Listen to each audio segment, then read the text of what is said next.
Olá pessoal, tudo bem com vocês? Estamos começando o nosso programa Resenha de Mercado. Meu nome é João Fernando, sou gestor de negócios e a partir deste momento vou passar para vocês aí todas as informações que tem feito o preço no nosso mercado financeiro e no nosso mercado corporativo também. Seja muito bem-vindo, você que está participando aí do nosso programa, está escutando através da rádio. E lembrando, né pessoal, nossos recadinhos paroquiais de sempre aqui. Não esqueçam de seguir as redes sociais aqui da rádio, não esqueçam de seguir o programa Resenha de Mercado. Resenha de Mercado, nós estamos em todas as redes sociais, pessoal. Todas as redes sociais. Resenha de Mercado, JF. É só você acessar, a gente está em todas as redes sociais. E quer ser nosso patrocinador? Entre em contato aqui com o comercial da rádio ou você pode entrar em contato direto com o comercial do Resenha de Mercado. Nosso WhatsApp é 45 99825 8921 para você ser o nosso patrocinador. E se você quiser entrar na nossa comunidade também, na comunidade do Resenha de Mercado, é só entrar lá, pessoal, menos de uma pizza por mês, beleza? Bora lá, pessoal, bora falar de mercado, bora falar do que vem acontecendo no nosso mercado aí. Para você que está nos escutando através da rádio, lembrando também, tá, pessoal?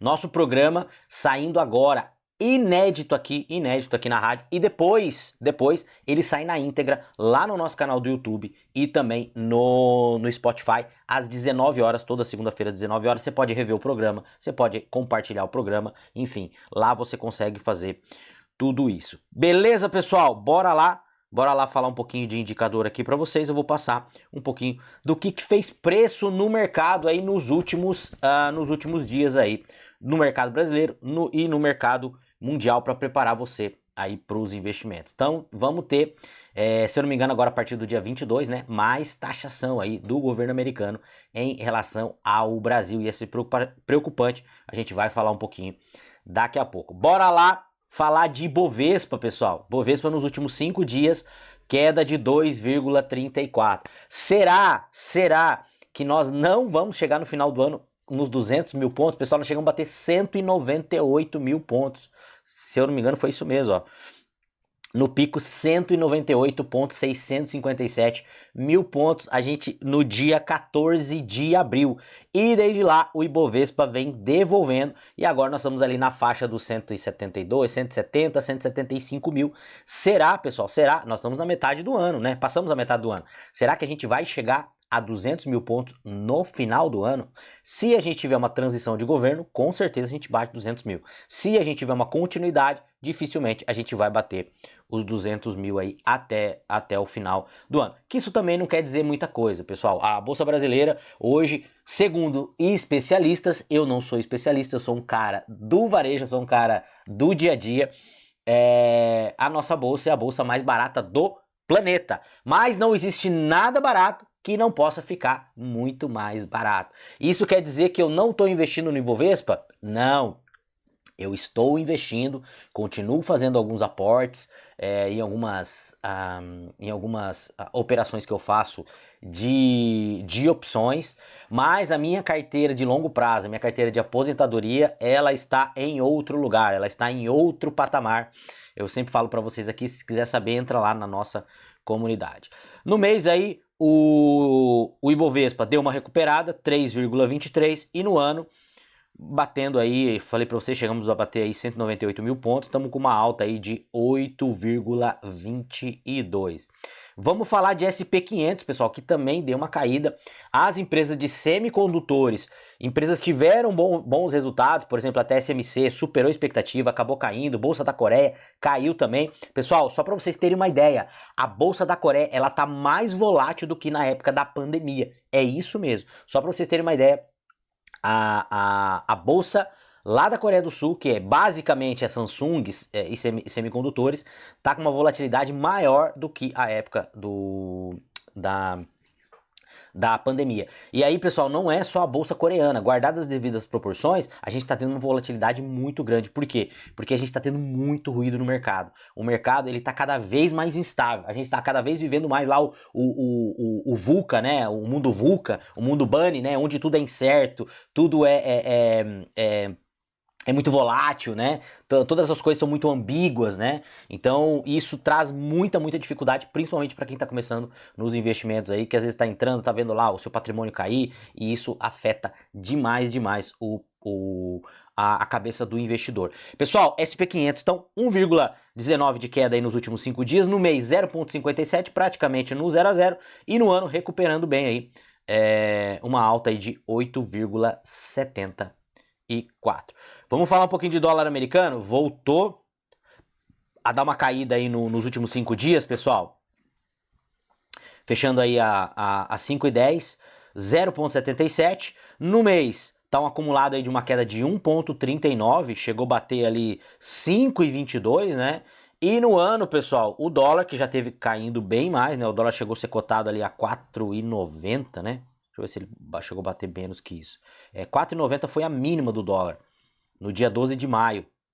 E agora ele deu uma subida de novo, deu uma caída, chegou a subir a 5,20 e agora ele está na faixa ali de 5,10, mais ou menos ali uma queda de 7,38. E vamos falar de Bitcoin, pessoal. Bitcoin também parece que não sai do lugar, apesar de ter tido uma alta aí nos últimos 5 dias de 2,72, 63.900 dólares. No mês, queda de 0,39 e no ano aí ainda acumulando uma queda, pessoal, de 26%.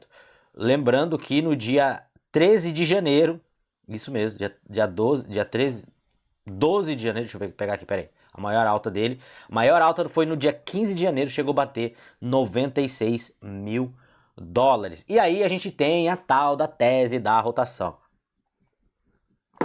O que é isso, pessoal?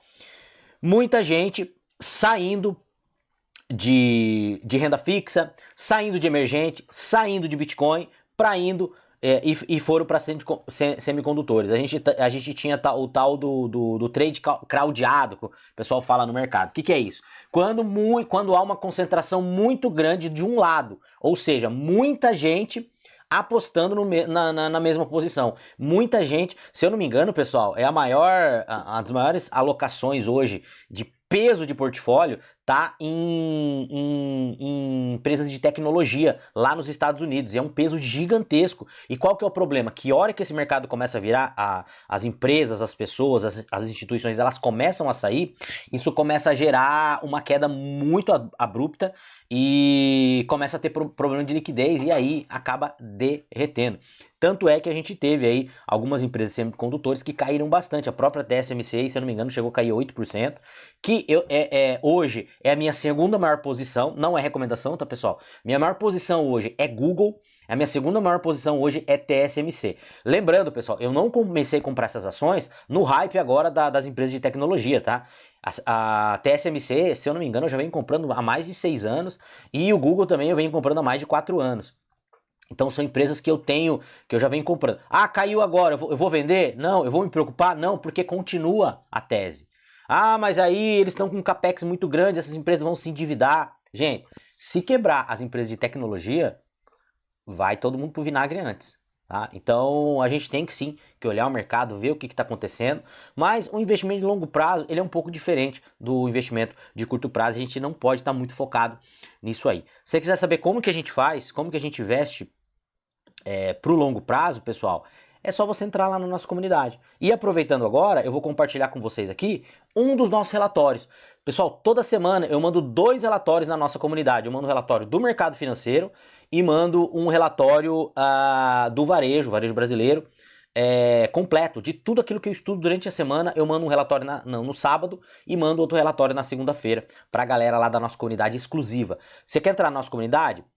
Entre em contato com o nosso WhatsApp, 459-9825-8921. Gente, é menos de uma pizza por ano. Por ano. É menos, você vai gastar menos, menos que uma pizza por mês você vai gastar para participar o ano todo lá com a gente. Então entre em contato, 459-9825-8921, ou você pode entrar direto aqui em contato pelo nosso WhatsApp também, bem tranquilo, tá, pessoal? Ou as nossas redes sociais. Então eu mando 2 relatórios e olha só, todo dia de manhã, eu mando lá um relatório diário com os links já para abrir os estudos para você estudar lá.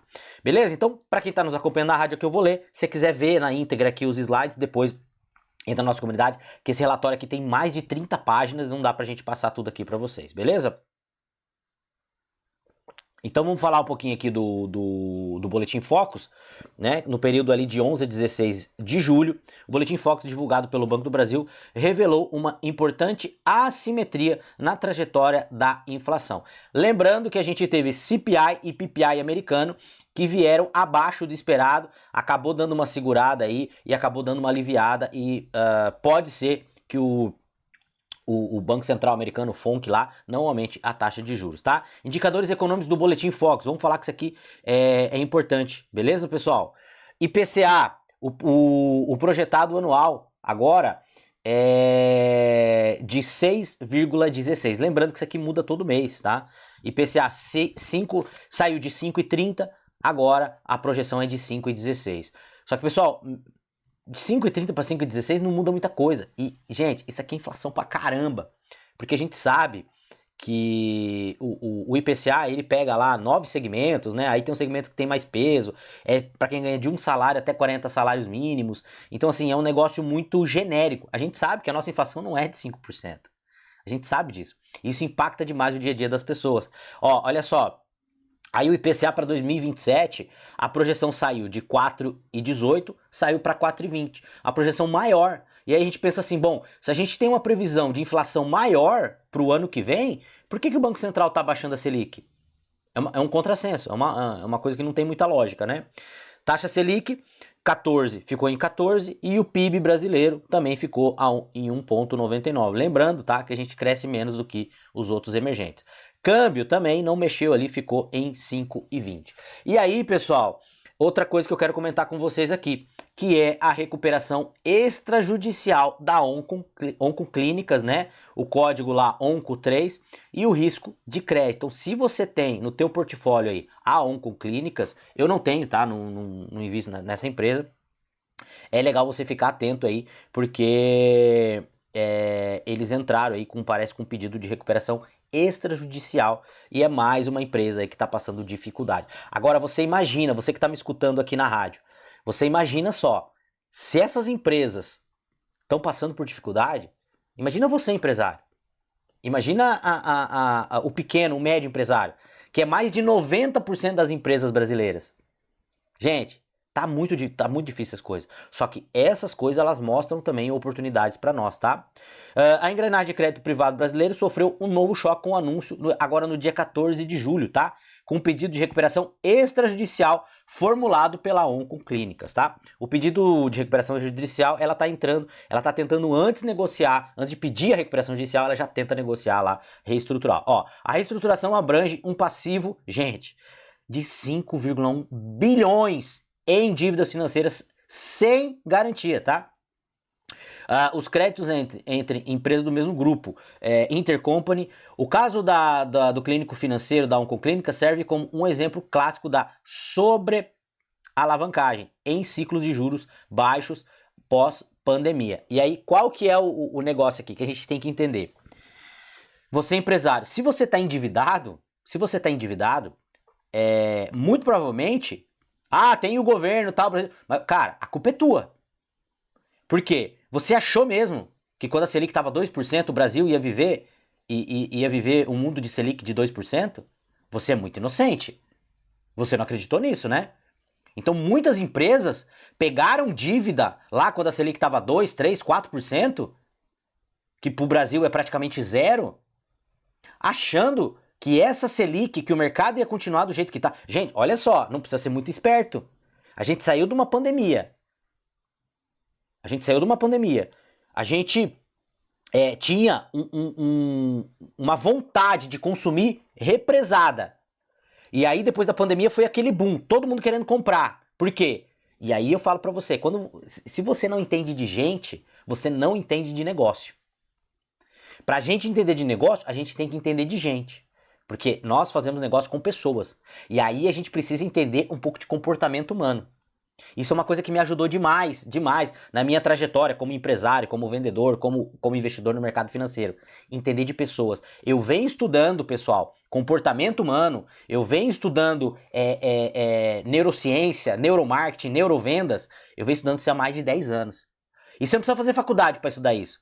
É só você ler. Tem artigo, tem YouTube, tem tudo. É só você ter vontade. Então a gente tem que entender o comportamento humano.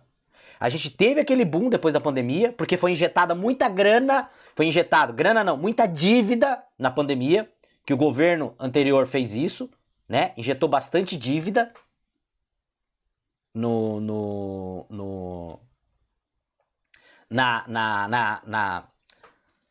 no governo passado. E isso gerou, logo depois da pandemia, duas coisas. A gente já estava com uma repressão de compra gigantesca, porque as pessoas precisam consumir. Consumir é intrínseco nosso. E também tinha muita dívida que foi jogada. O que é dívida? Impressão de dívida. Impressão de dinheiro sem lastro. E aí o que aconteceu? Teve aquele consumo. E aí as empresas viram aquele consumo, o que elas fizeram? Vão pegar dívida. Né? Pegaram para se resguardar, pegaram antes da pandemia e também pegaram depois. E aquele consumo não continuou. E aí as empresas começaram a quebrar. E as empresas estão quebrando até agora. Eu tenho um amigo meu que está em dívida. Cara, peguei Pronamp lá, não deveria ter pegado, cara, não sei o quê. Pegou a juro lá, né, baixo, 6%, 4% e depois o negócio explodiu. Então, pessoal, tem que tomar muito cuidado. Privatização da Copasa e reclassificação de preço, tá? A conclusão do processo de privatização da Copasa Saneamento de Minas, né, que é a empresa de saneamento de Minas, foi finalizada agora no dia 16 do mês de julho, tá? E disparou uma onda de revisões positivas por parte das casas de análise financeiras na semana entre o dia 16 e o dia 11 e dia 16. Ó, só para vocês terem uma ideia aqui, a XP Investimentos reestabeleceu sua recomendação de compra da Copasa, fixando o preço-alvo para encerrar 2027 em R$ 88, pessoal. Só lembrando, Copasa, no meu portfólio brasileiro, é minha maior posição também. Eu tenho Copasa, acho que faz uns 10 anos que eu tenho Copasa.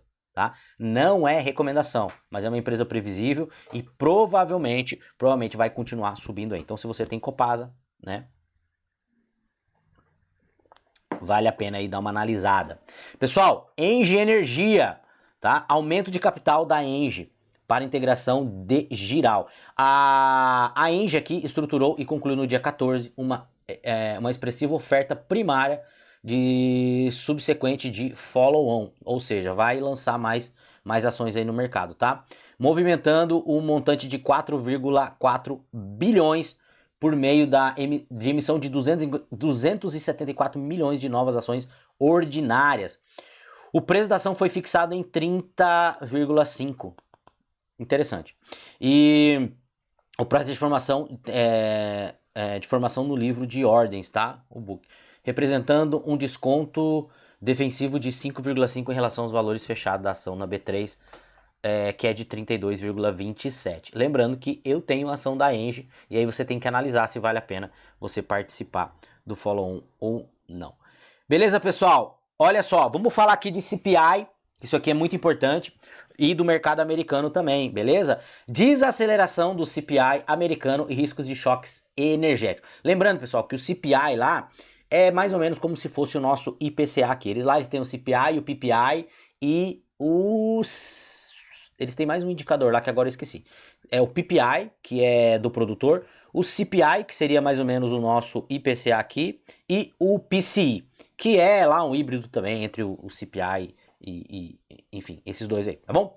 Vamos lá, dia 14 de julho, o Departamento de Trabalho dos Estados Unidos divulgou o índice do consumidor, né? Que é como seria o nosso IPCA aqui. Registrando um recuo de 0,4 na base mensal ajustada sazonalmente, após o avanço de 0,5 em maio.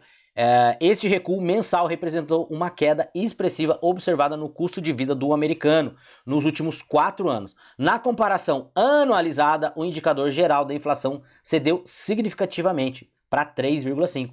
Isso aqui é muito bom, tá? Posicionando-se abaixo da taxa de 4,2 apurada em maio, superando as expectativas dos analistas de Wall Street. Então, mercado americano, você vê, eu sempre falo que isso é um contrassenso, né? A gente comemorando que o mercado está desacelerando, a gente comemorando que a gente tem menos emprego. Por que a gente faz isso? Deveria ser o contrário, né? Mercado acelerando. Nossa, que bom, tá todo mundo prosperando. Nossa, tem mais trabalho, que bom, o salário tá subindo. E a gente vê que a gente não, que a gente comemora, que a gente quer o contrário. Por que a gente quer o contrário? Porque os governos, isso não tô falando do governo brasileiro aqui, eles imprimem dívida, né? Que é a dívida? A dívida é o dinheiro sem lastro. Então eles fazem essa impressão aí, eles jogam lá na frente e depois a gente joga a bola e depois a gente tem que sair correndo atrás. Joga o chapéu e daí você tem que sair correndo atrás. E aí, se o mercado acelera e a gente não tem a criação de riqueza condizente com esse dinheiro sem lastro ou essa dívida que foi impressa, aí a gente tem que ficar torcendo para o mercado desacelerar, porque senão a gente tem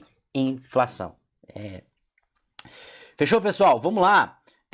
Tem o nosso outro relatório aqui, que é o relatório do varejo brasileiro, e eu vou passar um pouquinho para vocês aqui também. São 2 relatórios para a gente ir para as nossas notícias, tá bom? Vamos lá. Vamos falar aqui um pouquinho do resultado trimestral da Renner e da Riachuelo, tá? Grandes redes de varejo de moda em massa continuam registrando desempenhos financeiros divergentes em resposta ao aperto e ao crédito, né? Endividamento das famílias. Nos dados financeiros do fechamento de ciclos reportados no período, a loja Renner apresentou um lucro líquido de 552 milhões, refletindo um crescimento anualizado de 13,4%. Excelente, tá? Paralelamente, a Riachuelo obteve um lucro líquido classificado como recorde. E esses resultados indicam que a escala de compras, o controle rígido de margens operacionais e o investimento contínuo em canais de distribuição digitais são fatores críticos para a resiliência de líderes setoriais, tá? O varejo brasileiro projeta faturar aí 63 bilhões agora no outono e inverno, no 2026, tá? O acumulado com uma comercialização aí de 1,8 bilhões de peças aí no ano. É isso aí. Vamos lá, pessoal. Varejistas aqui e alguns indicadores. Varejo de confecção. Vamos lá. Grupo Asas, que a gente está tendo aí nós estamos tendo bastante burburinho aí sobre o grupo Asas, né? Então o Grupo Asas aí tá com uma promessa de cisão e teve uma queda aí nas ações de 10% aí, perda líquida aí de 510 milhões de reais. Lojas Renner, cupom de descontos sazonais e vestuário em malha de alta tecnologia. Teve um lucro líquido aí de 552 milhões de reais. E Riachuelo, edições limitadas e parcerias com estilistas como Juliana Jabur. Lucro recorde sustentado por ganho e eficiência no back-office. O que é essa eficiência no back-office, pessoal? Às vezes a loja não está vendendo tanto, mas ela consegue uma eficiência operacional para ter mais resultados, tá? O que mais que a gente tem aqui? Vamos lá, pessoal. Bom, tem bastante coisa aqui no nosso relatório. Quer receber o relatório? Entra lá na nossa comunidade no Resenha de Mercado, que você vai receber todos os relatórios lá. A gente manda relatório toda semana lá para vocês, beleza? Vamos lá. Vamos para as nossas notícias aqui. Falar um pouquinho de Brasil. Perdão, pessoal. Vamos lá. Fim da escala 6x1. 33% dos trabalhadores querem usar o tempo livre para fazer renda extra, diz estudo. Olha só que interessante. Para o pesquisador da USP, sem a mudança na renda e sem incentivos na saúde mental, profissionais podem trocar a exaustão do emprego pela exaustão dos bicos. Vamos lá, eu vou ler de novo para vocês aqui. Sem mudança na renda e sem investimento na saúde mental. Então vamos lá. Vai ter mudança na renda aqui. Quem falou que não vai ter mudança na renda? Lógico que vai ter. O trabalhador vai ganhar menos com a escala 6x1. Na média, o trabalhador vai ganhar menos na escala 6x1. Mas como assim? É proibido. É proibido. Tá, o projeto lá proíbe redução de salário. Você não precisa reduzir salário. É só você aumentar a inflação. O que vai acontecer? Cara, gente, é matemática. É matemática. Se você tinha 10 funcionários, você vai precisar de 12. Você vai precisar de 13, vai precisar de 14. E para ter o mesmo faturamento, da onde você vai tirar isso aí? Da onde você vai tirar isso aí? Você vai aumentar preço. Você vai aumentar preço. Ou você vai demitir. Então não tem. E aí a maioria, 33% aqui dos entrevistados, fala, não, eu vou fazer bico. Eu vou pegar esse horário e vou fazer bico. E aí, qual que era a ideia da galera lá? Não, porque daí, veja, as pessoas vão ter tempo para consumir mais. As pessoas vão ter tempo para viajar. Vai aumentar o turismo. As pessoas vão ter tempo para ir no parque. Vai aumentar os restaurantes, porque daí as pessoas vão ter tempo para sair jantar. Porque daí tem mais um dia para... Viu? E qual mundo que essas pessoas estão vivendo? As pessoas não têm dinheiro para isso. E aí as coisas vão ficar mais caras. E aí que elas não vão mesmo. Entendeu? Quer melhorar a vida do trabalhador? Quer? Vocês aí, políticos, vocês querem melhorar a vida do trabalhador? Faz o trabalhador, em vez de pagar 5 meses do salário dele em imposto por ano, faz ele pagar menos. Faz ele pagar 3. Dá mais 2 meses de salário para ele. Baixa a carga tributária. Faz aí uma reforma estrutural, administrativa do Estado. Passem a ganhar menos. Vocês políticos. Aí sim vocês vão estar pensando no povo. Tá? E aqui eu não tô falando de política de esquerda não, tá? Eu tô falando de política de esquerda, eu tô falando de político, porque todos são assim. Todos. Salvo raríssimas exceções. Raríssimas. E vou falar pra você que ultimamente não tenho visto ninguém. O Brasil é um país que o político jamais mereceria ganhar o que ele ganha. Jamais. Ele não merece. Ele não merece porque ele não produz e ele não merece porque o país, o que ele entrega não tem condição do político. Veja, pessoal, o político ele tá para nós, para a população, como o porteiro do prédio tá pro prédio. Como o síndico do prédio tá pro prédio. E eu já dei esse exemplo aqui 200 vezes.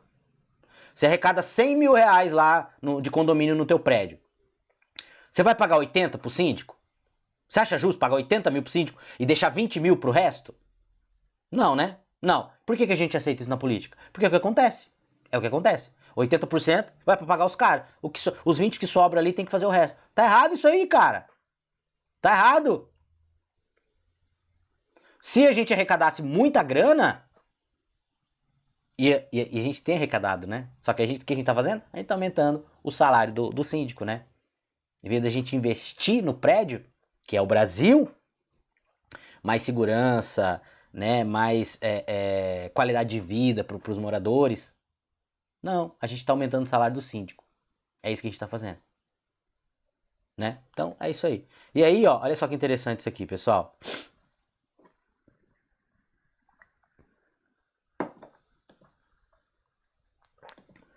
Tesouro Direto, taxas caem após inflação surpreender. Veja quanto paga os títulos. Dia 22 de junho, não foi noticiado quase isso, tá? Mas dia 22 de junho, e teve também um dia em março, não lembro a data exata, mas foi em março, o governo suspendeu a venda de títulos. Ele suspendeu, ele parou. Por quê? Porque não estava tendo demanda de venda de título. E aí, quando não tem demanda, o que o governo tem que fazer? Ele tem que pagar mais taxa para que as pessoas comprem o título dele. E as pessoas não queriam comprar. E para a taxa não passar lá de 9%, 8%, 9%, o que eles fizeram? Eles suspenderam. Por quê? Porque as pessoas não querem mais comprar título de um governo tão endividado. E aí, ó, Previdência Privada aberta registra captação líquida negativa, a pior série histórica. Sabe o que está acontecendo? A Previdência Privada, que tem vários fundos que fazem administração, se eu não me engano é o VGBL, né, que o governo ano passado colocou um IOF de 5% em aportes acima de 600 mil reais. Sabe o que está acontecendo? Caiu vertiginosamente a captação. Quem financiava o governo, quem financia o governo, que são esses grandes fundos aí de pensão, né, pararam de comprar por causa do IOF de 5%. O relatório realizado pela Federação Nacional de Previdência Privada e Vida, a FENAPREV, mostra que a captação líquida, resultado dos aportes menos resgate, foi negativa em 3,1 bilhões. O resultado é 178% abaixo do registrado em 2024, ou seja, 7,5 bilhões a menos. Os prêmios e contribuições totalizaram 8,2 bilhões, queda de 44%, frente ao mesmo mês de 2024. ao passo que os resgates aumentaram 7,6, com 11,4 bilhões. Ou seja, os fundos de pensões não querem mais financiar o governo, vão ver outra coisa, vão investir em outra coisa. Então as pessoas não querem mais financiar a dívida do governo. Por quê? Porque está se tornando uma dívida impagável. Vocês entenderam? E aqui outra notícia, ó. A Previdência Privada, aportes caem 8% no primeiro trimestre de 2026. E aí tem um outro dado bem interessante aqui, deixa eu ver se eu tá, ó, que é outra notícia aqui do Poder 360, a arrecadação com IOF sobe quase 30% com a mudança da regra. Olha só, receita de impostos avançou 1,8 bilhões em abril após o decreto editado pelo governo em 2025. A arrecadação de IOF, Imposto sobre Operações Financeiras, somou 8,1 bilhões em abril de 2026, alta de 30%. E só para vocês terem uma ideia, não sei se é nessa matéria aqui que eu estava lendo, nós tivemos aí em 12 meses um aumento de arrecadação de quase 200% em IOF. Fala, nossa, IOF, de operações financeiras e tal, de operações internacionais e tal. Nossa, que interessante, a galera tá viajando bastante. Não, tem muita gente tirando a grana do Brasil e colocando a grana lá fora, que é o que eu faço. Pra quê? Pra se proteger. Então, pessoal, a gente tem que tomar muito, muito, muito cuidado. Né? Não é recomendação de venda, não é recomendação de compra, nem de manutenção de ativos. Aqui são algumas notícias que vêm acontecendo no nosso mercado aqui, tá bom? Tesouro IPCA, juro real recorde impulsiona a corrida de investidores e a venda salta 73% no semestre, tá? A disparada da taxa de IPCA no primeiro semestre desencadeou uma corrida de investidores pelos títulos públicos atrelada à inflação. As vendas da modalidade somaram 18 bilhões entre janeiro e julho, um salto de 73% em relação aos 10 bilhões captados em 2025. E aí, pessoal, o que acontece? A gente está vendo muito investidor começando a tirar esse dinheiro e diminuindo os aportes. Quem está comprando mais, como a notícia aqui, pessoas físicas estão comprando mais, mas um institucional, que é quem bota a grana pesada, tá diminuindo os aportes, tá? Fechou, pessoal? Tinha muito mais notícias pra gente passar aqui pra vocês, acabou que não deu tempo aqui, estamos chegando no final do nosso programa. Lembrando aí, pessoal, os nossos recadinhos paroquiais de sempre, não deixe de se inscrever nas redes sociais do Resenha de Mercado, Resenha de Mercado JF, nós estamos em todas as redes sociais, e não deixe de se inscrever aqui nas redes sociais da rádio. Quer ser nosso patrocinador? Entre em contato aqui com o comercial da rádio, ou você pode entrar em contato com o comercial do Resenha de Mercado, tá? 45 99825 8921. Beleza, pessoal? Vejo vocês na semana que vem. O resto de semana abençoada aí. Grande abraço e valeu!